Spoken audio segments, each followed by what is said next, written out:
Varhoma ku avanyisa ka vuntlhanu. Loko swi ri tano, leswi hi nga endliwa lava lulameke hi mhaka ya ku pfumela hi ni kurhula ni Xikwembu hi Hosi ya hina Yesu Kreste, naswona hi ku pfumela hi kotile ku kuma ha yena tintswalo leti hi yimeke ka tona sweswi, kutani hi tidzunisa eku languteleni ka hina ka ku averiwa ku kwetsima ka Xikwembu. Ku nga ri sweswo ntsena, kambe hi tidzunisa ni le maxangwini ya hina, hi ku tiva leswaku maxangu ma tswala ku tiyisela ku tswala ku hlula miringu, ni ku hlula miringu ku tswala ku langutela, kutani ku langutela a ku hi khomisi tingana, hikuva Xikwembu xi cherile rirhandzu ra xona etimbilwini ta hina hi moya lowo kwetsima lowu hi nyikiweke wona. Loko ha ha tsanile, Kreste u fele lavo homboloka hi nkarhi lowu vekiweke hi Xikwembu.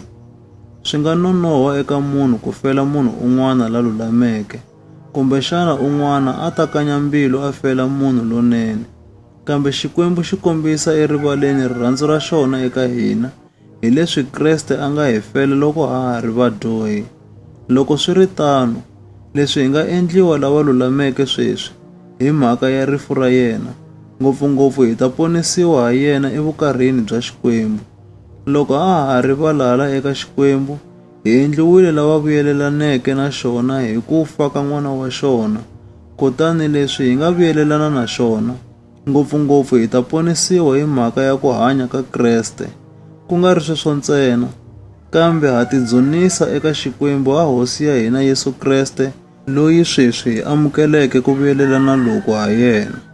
Kutani ke, ku kotisa leswi ku dyoha ku ngheneke emisaveni hi munhu a ri un'we, kutani rifu ri ngheneke hikwalaho ka ku dyoha. Hi mukhuva wolowo rifu ri tlulele vanhu hinkwavo, hikuva hinkwavo va dyohile.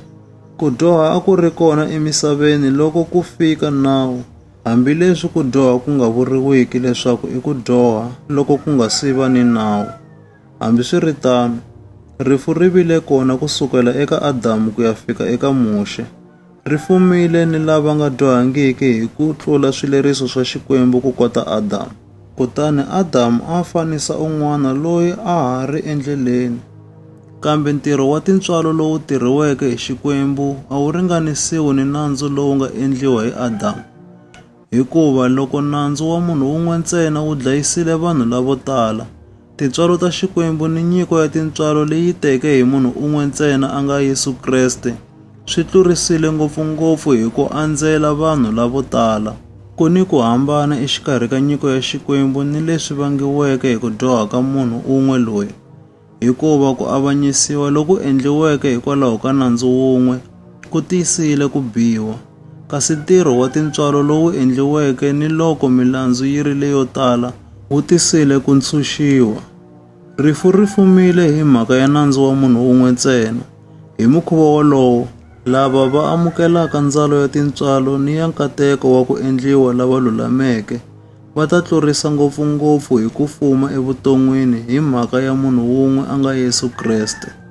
Kutani ke, ku kotisa leswi nandzu wun'we wu dlayiseke vanhu hinkwavo leswaku va biwa, na wona ntirho wun'we wo lulama wu endla leswaku vanhu hinkwavo va tshunxiwa va kuma vutomi.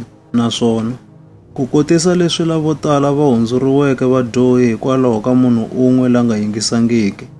Hi mukhuva wolowo, hi ku yingisa ka munhu un'we, vanhu lavo tala va ta hundzuriwa va va lava lulameke.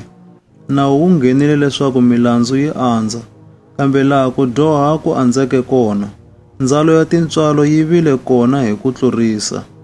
A swi ri leswaku ku kotisa leswi ku dyoha ku fumeke hi rifu, tintswalo na tona ti ta fumisa sweswo hi ku lulama loku yisaka evuton'wini lebyi nga heriki ha Yesu Kreste Hosi ya hina.